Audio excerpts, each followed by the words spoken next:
o gumamit ng toll coupon para hindi na maabala. At huwag pong magtapon ng basura sa kalsada dahil pwede itong makadisgrasya ng ibang sasakyan. Kumpleto rin po dapat ang safety devices sa sasakyan gaya ng early warning device, jack at flashlight. At kung sakaling magkaaberya, tumabi muna sa shoulder ng highway. At laging dalhin ang kopya ng rehistro ng sasakyan at resibo nito. At huwag mag-overtake. Yun. Malaking bagay din na maingat sa daan talaga. Masyadong magmadali. At ngayon marami sa atin ang babiyahe naman gamit ang ating mga sasakyan, pampabigat talaga sa bulsa ho napakamahal na presyo ng langis. Pero hindi pa raw sapat yan at ang kumpanya ng langis posibleng magpatupad pa ng panibagong oil price hike anumang araw ngayong Holy Week. Ayon po kay Energy Undersecretary Jose Layog Jr., hindi pa nila alam kung magkano ang posibleng dagdag presyo. Pero ayon sa ilang sources mula sa oil industry, nasa pagitan po yan ng 50 hanggang 70 sentimos ang posibleng maging oil price hike. Nitong April 12, nagtaas ng piso at 50 sentimo ang presyo ng bawat litro ng diesel at gasolina. Samantala, bunso ng tumitinding init dito sa Metro Manila. Dumarami naman po ang mga nagpapalamig at namamasyal sa summer capital ng bansa, ang Baguio City. Dagsana ang mga pamilyang namamasyal sa ilang kilalang park doon gaya ng Burnham Park at Wright Park. At bilang pagganda sa dami ng mga turistang aakyat ng Baguio para sa Semana Santa, naka-alerto na rin at nakaposte na ang mga pulis sa mga matataong lugar. May mga K9 units din na maglilibot. Wala rin munang ipatutupad na number coding sa Baguio City hanggang sa Easter Sunday bilang konsiderasyon sa mga turistang magdadala po ng mga pribadong sasakyan. Baguio tayo! Baguio tayo lahat! Baguio! Sa ibang balita naman, nakauwi na po ang unang batch ng mga Pinoy na piniling bumalik muna sa Pilipinas matapos na nangyaring radiation leak sa Fukushima Daiichi Nuclear Power Plant sa Japan. Karamihan sa mga dumating sa bansa kahapon pawang mga menor de edad. Sila ang mga nagpahiwatig sa Philippine Embassy sa Japan ng kagustuhang umuwi na ng Pilipinas sa gitna ng pag-akyat sa level 7 ng radiation problem doon. Personal pa silang sinamahan sa biyahe ni Philippine Ambassador to Japan, Manolo Lopez. Matatandaang noong April 12, pinalawig na ng embahadang evacuation sa may 2,000 Pinoy na naninirahan sa 100 km radius sa paligid po ng problemadong nuclear power plant. Samantala, inamin na ng Tokyo Electric Company na aabuti ng 6 hanggang 9 na buwan pa bago tuluyang makontrol ang problema ng radiation sa Fukushima Daiichi Nuclear Power Plant. Sa kalkulasyon ng TEPCO, 3 buwan pa bago magsimulang bumaba ang radiation level na inilalabas naman ang nasirang reactor ng planta. Muli ring naglabas ng bagong video ng reactor na kinunan noong Biyernes.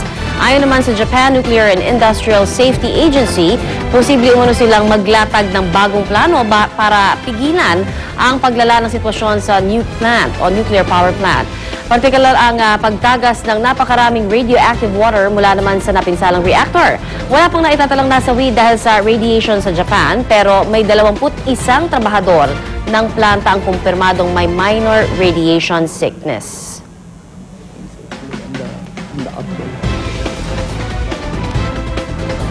Mga kapuso, nasa mabuting lagay na po ang aktres na si Pilar Pilapit matapos siyang pagsasaksakin ng ilang hindi pa nakikilalang lalaki.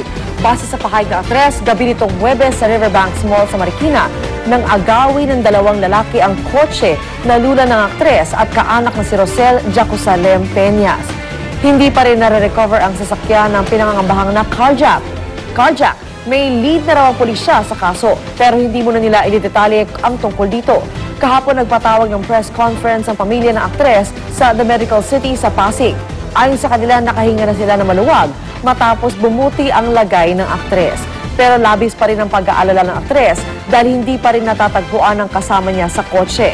Nagtamo ng 7 saksak ang aktres sa kanyang dibdib, leeg, tiyan, tagiliran at kanang hita.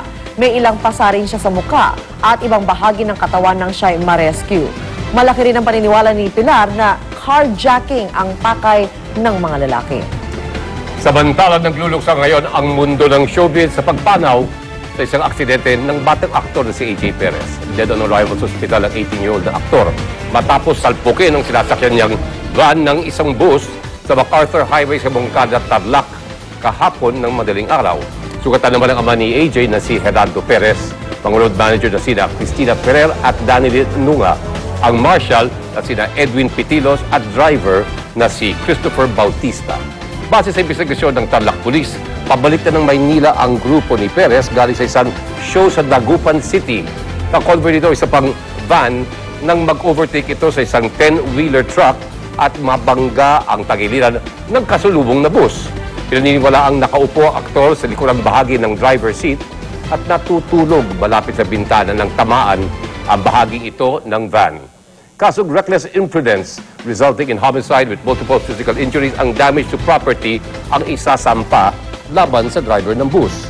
Patuloy naman nagpapagaling ang iba pang biktima sa ospital. Nakaburol na ang labi ni AJ sa South Green Hills at makakaroon ng mass mamayang gabi at 8 p.m. Ikaw pa.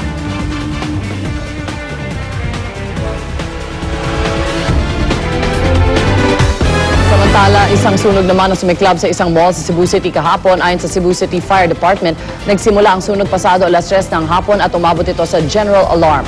Sa paunang investigasyon, nagmula ang sunog sa isang shop sa ground floor ng mall. Agad namang kumalat ang usok sa 5 palapag ng mall. Hindi pa naman matukoy ang lawak na naging pinsala sa nangyaring sunog. May ilan namang nasugatan sa insidente matapos tumalon sa attic ng isang bahay malapit sa mall. Pasado alas 7 ng gabi na idineklarang fire out ang sunog. At sa ibang balita naman, pinangunahan ni Pangulong Noynoy Aquino ang isinagawang commencement exercise sa University of the Philippines din naman kahapon. Ginawaran ng Pangulo ng Honorary Doctor of Laws degree ng UP. Sa kanyang talumpati, hinamon niya ang mga nagsipagtapos na maging bahagi ng pagbabago ng bansa. At kahit daw isang graduate ng Ateneo de Manila, malaki raw ang respeto ni Pinoy sa mga eskolar ng bayan. Bahagya namang nabulabog ang talumpati ng Pangulo ng ilang mga nagprotestang militanteng estudyante. Nanguna rito ang student regent na si Jacqueline Joy Eroles na nasa entablado ng nagrally ang mga kasama niya. Agad namang pinababa ng stage si Eroles ng mga miyembro ng Presidential Security Group. Samantalang bilang hudyat ng pagsisimula ng Semana Santa, milyong-milyong Katoliko ang dumagsa sa mga simbahan kahapon para sa linggo ng Palaspas o Palm Sunday. Sa labas ng Baclaran Church, kahit matindi ang sikat ng araw, sabay-sabay na winagaywayway ang mga palaspas para mabendisyonan ng pare. Ang ilan sa mga deboto, dumayo pa mula sa mga malalayong lugar. Ang Quiapo Church naman, puno rin kahit madaling araw pa lang para mapabendisyonan ang kanilang mga palaspas. Habang sa Barasuain Church sa Bulacan, itinuturing na isang panata ng mga taga-Malolos ang pagdalo sa misa bilang paggunita ng Palm Sunday. Nakaiba namang ang isinagawang pagbabasbas sa mga palaspas sa Kidapawan City. Ibig kasi na sa simbahan, sa isang plaza ito, idinaos. Sa kainitan naman ng panahon, isang babae ang nahimatay sa gitna ng misa sa Albay. Agad naman siyang nabigyan ng paunang lunas ng mga doktor na nagkataong nagsisimba rin. Buti naman po. Is there a doctor in the house? Lagi ganyan. Medic! Ang medic mismo. Pinangunahan naman ni Pope Benedict XVI ang Palm Sunday sa Vatican City. Hudyat ng pagsisimula ng Holy Week activities ng simbahang Katoliko. Dinaluan nito ng libo-libong tao na sabay-sabay iwinagayway ang kanilang mga palaspas. Sa kanyang sermon, muling pinaalala ng Santo Papa ang pagkakaroon ng matatag na relasyon ng tao sa Diyos sa kabila ng pag-usbong ng mga makabagong teknolohiya. At balita naman mula sa China, huling-huli sa traffic camera ang pagtagilid ng isang trailer truck doon. Nangyari ang aksidente sa isang intersection sa probinsya ng Zhejiang. Posibleng nag-beating the red light daw ang driver ng truck, kaya nangyari ang aksidente. Muntik pa nitong tamaan ng isang nagbibisikleta. Buti na lamang at agad nakatakbo ito bago tamaan ng truck. Sobrang bigat din daw ang dala ng truck na nagresulta sa pagtagilid ito. Pero kung Pinoy ang driver niyan, hindi mangyayari yan. Bakit? Ay, ikuti pa ng driver ng Pinoy yan. Magaling tayong driver. Uy, grabe. Ang laking... Okay, balita naman mula sa Amerika, umakyat na sa 20 ang bilang ng mga namatay sa North Carolina, USA dahil sa pagtama ng bagyo at makabuhawi doon.